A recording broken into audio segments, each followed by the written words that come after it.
গায়েব শব্দের অর্থ হচ্ছে অদৃশ্য, যা দেখা যায় না। আর ঈমান হচ্ছে অন্তরের বিশ্বাস। দ্বীন বা ইসলামের দুটো মৌলিক বিষয়, একটা হচ্ছে ইসলামের 5টি স্তম্ভ, আর একটা হচ্ছে ঈমানের 6টি শাখা বা 6টি স্তম্ভ। ইসলামের 5টি স্তম্ভ বাহ্যিকভাবে দেখা যায়, আর ঈমানের 6টা স্তম্ভ একটাও বাহ্যিকভাবে দেখাবেন মানুষকে, এটা সম্ভব নয়। এই জন্য যে বিশ্বাসটা অন্তরে থাকে। ফলত পৃথিবীর প্রত্যেক মুমিনই মুসলিম, কিন্তু পৃথিবীর প্রত্যেক মুসলিম মুমিন নয়। কিন্তু কে যে মুমিন নয়, এটা বাছাই করার দায়িত্ব আবার দুনিয়ার মানুষকে দেওয়া হয়নি। যে আপনি আজ থেকে দায়িত্ব নিয়ে দেখতে লাগলেন যে ঠিক আছে, দেখি তো কে মুসলিম কিন্তু মুমিন নয়। এটার দায়িত্ব আল্লাহ নিজের কাছে রেখেছে। কেননা ঈমানের বিষয় অন্তরের সাথে, আর অন্তরের খবর পৃথিবীতে কেউ জানে না। ফলত কে যে মুমিন আর কে যে মুমিন নয়, এটা কেউ ছাড়া কে জানে না, আল্লাহ সুবহানাহু ওয়া তাআলা ছাড়া কেউ জানে না। তাহলে ইসলাম বাহ্যিক, যে একটা মানুষ এসে বলল, ভাই আশহাদু আল্লা ইলাহা ইল্লাল্লাহ ওয়া আশহাদু আন্না মুহাম্মাদার রাসূলুল্লাহ, আমি সাক্ষ্য দিচ্ছি আল্লাহ ব্যতীত কোনো মাবুদ নেই, মুহাম্মদ সাল্লাল্লাহু আলাইহি ওয়াসাল্লাম আল্লাহর রাসূল।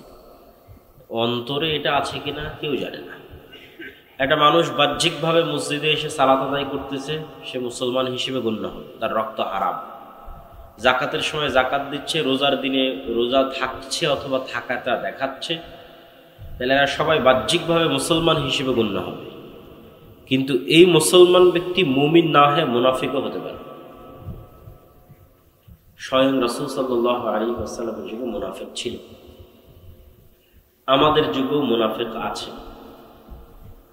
এবং আমি গত 1.5-2 বছর মুনাফিকির যে আলামত, সেদিকেই বক্তব্যের বিষয়বস্তু বানিয়েছিলাম। যে রাসূলুল্লাহ সাল্লাল্লাহু আলাইহি ওয়াসাল্লাম বলেছেন যে মুনাফিকের আলামত ইযা হাদ্দাসা কাযাবা ওয়া ইযা ওয়া'আদা আখলাফা ওয়া ইযা তুমিনা খানা, কথা বললে মিথ্যা বলে, ওয়াদা করলে ভঙ্গ করে, দায়িত্ব দেওয়া হলে দায়িত্বের সাথে খেয়ানত করে।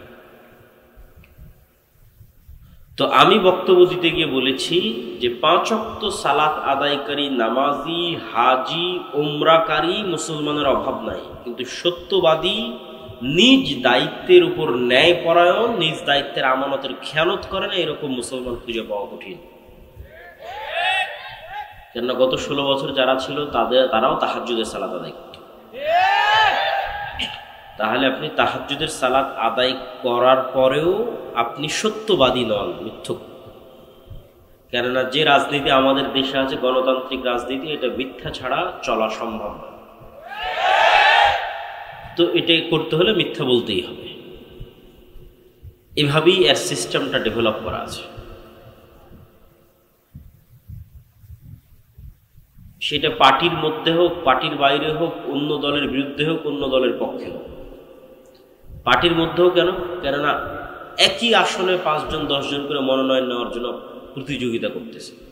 তাহলে পার্টির চেয়ারম্যানের কাছে তো সবাইকে মিথ্যা বলতে হবে, না হলে তো আরেকজনকে মনোনয়ন দিয়ে দিতে পারে। বুঝতে পারেননি? আরেকজনের নামে তো মিথ্যা বলতে হবে যে না, ও এটা করে না, ও এটা করে না, ও এটা করে না। এইভাবেই এই রাজনীতিটা ডেভেলপ করা আছে। গণতান্ত্রিক রাজনীতিটা ডেভেলপই করা হয়েছে মুসলমানদের মধ্যে মিথ্যার কালচার অব্যাহত রাখার জন্য। কেননা ব্রিটিশরা 190 বছর মুসলমানদেরকে গোলাম রেখে মিথ্যা বলা শিখিয়েছিল। বাই বর্ন মুসলমানেরা মিথ্যা বলা জানত না।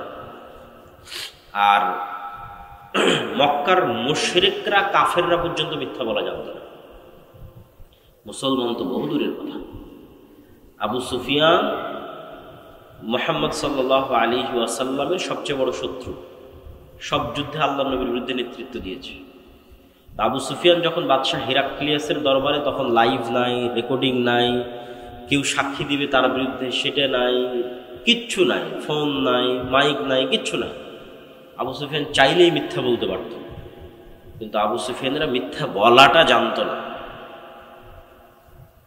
তো মিথ্যা না বললেই মানুষ নেতা হয়ে যায়, মানে সত্যিকার জন্মগত প্রকৃত নেতা মিথ্যা না বললে অটোমেটিক নেতা হয়ে যাবে, এবং ন্যায় পরায়ণ হলে অটোমেটিক নেতা হয়ে যাবে। এটা হচ্ছে বাই ডিফল্ট নেতা, অটোমেটিক নেতা যদি ন্যায় পরায়ণ।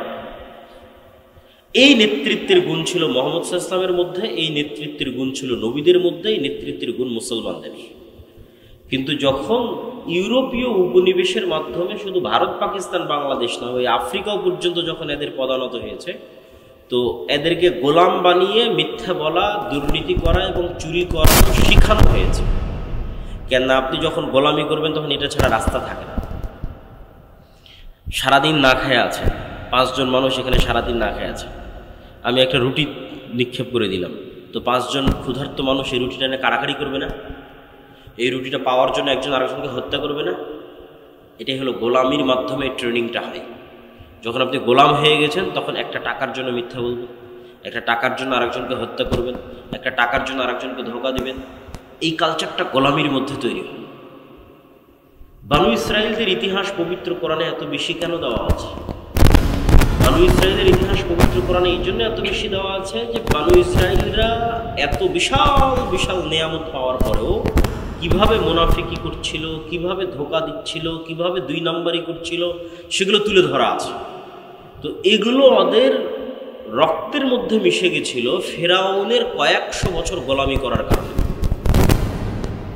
আর এই কারণেই মুসা আলাইহিস সালাতু ওয়াস সালামকে আল্লাহ ফেরাউনের বাড়িতে মানুষ করেছে।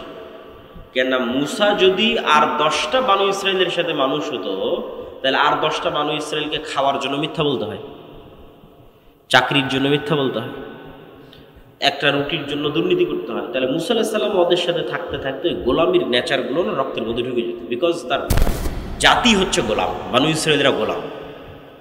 তো মুসা আলাইহিস সালামের মধ্যে যেন গোলামির স্বভাব না ঢুকে, এই জন্য বাদশার বাড়িতে মানুষ করা হয়েছে, যেন জন্মগত সত্য বলা, জন্মগত ন্যায়পরায়ণ হওয়া যেন ভিতরে থেকে যায়, নষ্ট যেন না হয়।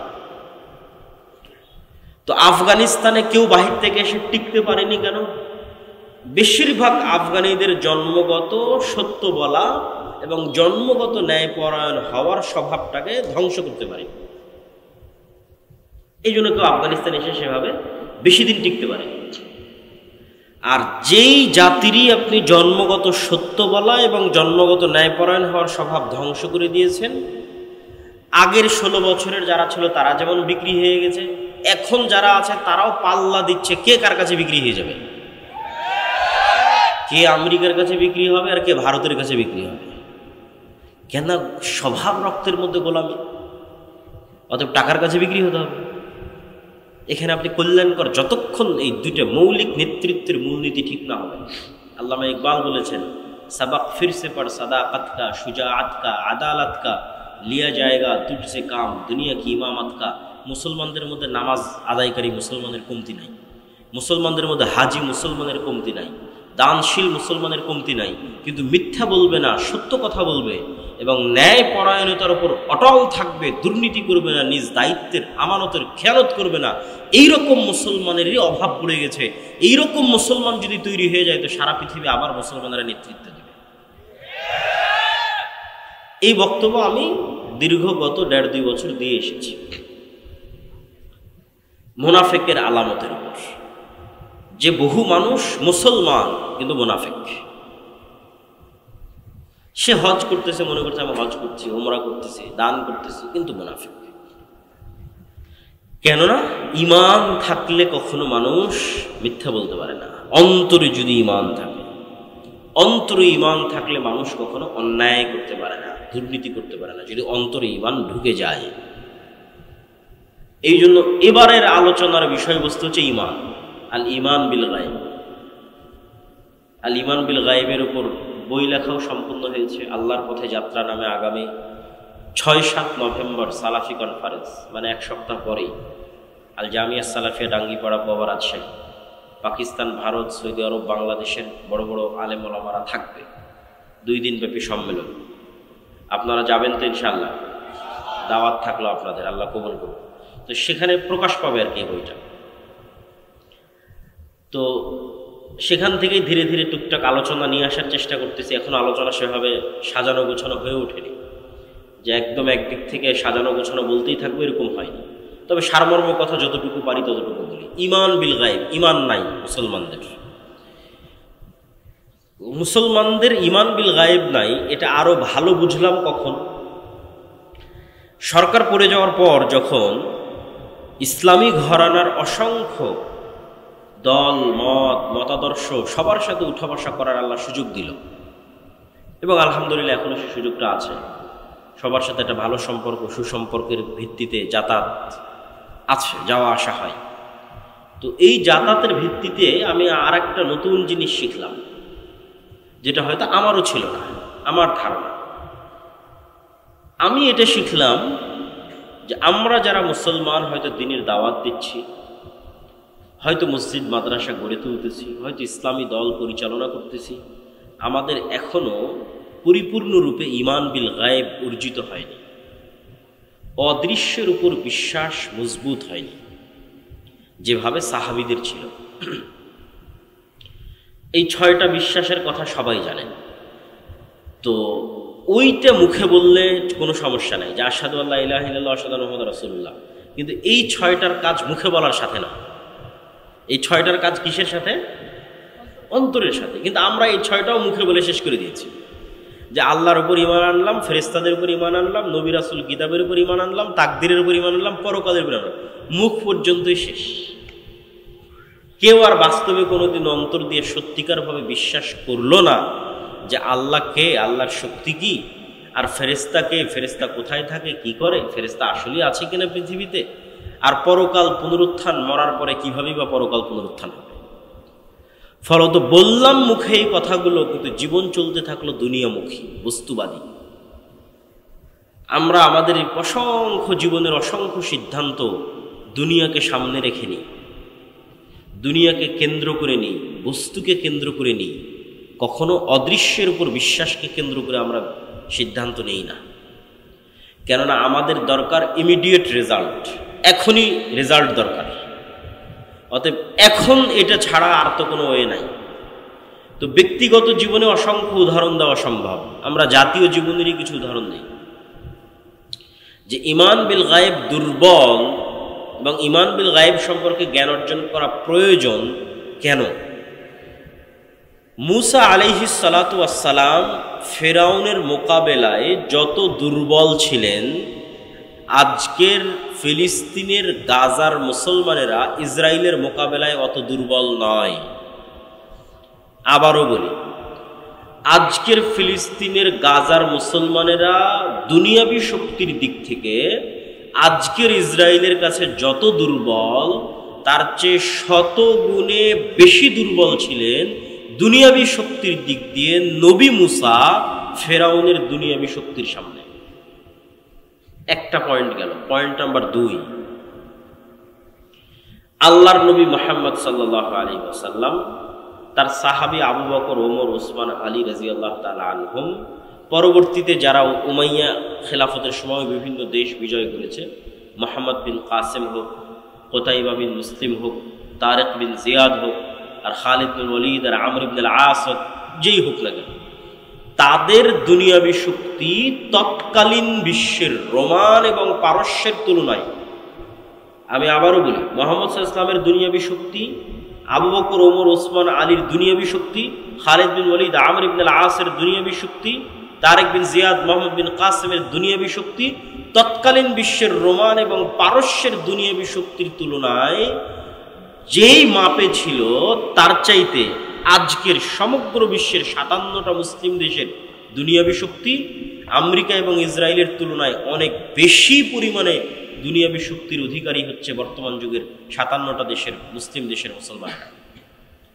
ওই যুগের তুলনায়, সাহাবীদের যুগে রোমান এবং পারস্যদের দুনিয়াবী শক্তির তুলনায় তাদের যে দুর্বলতা ছিল, সেটার তুলনায় এই যুগের মুসলমানেরা বেশি শক্তিশালী। তাহলে এই যুগের মুসলমানরা মাজলুম কেন? বিজয় নাই কেন?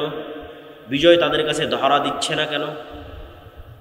ওই যুগের সাহাবীদের যেই লেভেলের ঈমান বিল গায়েব ছিল, মানে ফেরেশতাদের উপর তাদের যেই লেভেলের বিশ্বাস ছিল, আল্লাহর উপর তাদের যেই লেভেলের বিশ্বাস ছিল, পরকাল হবে, পরকাল কেমন, এটার উপর তাদের যেই লেভেলের বিশ্বাস ছিল, আজকের মুসলমানদের তার সিকি পরিমাণও নেই।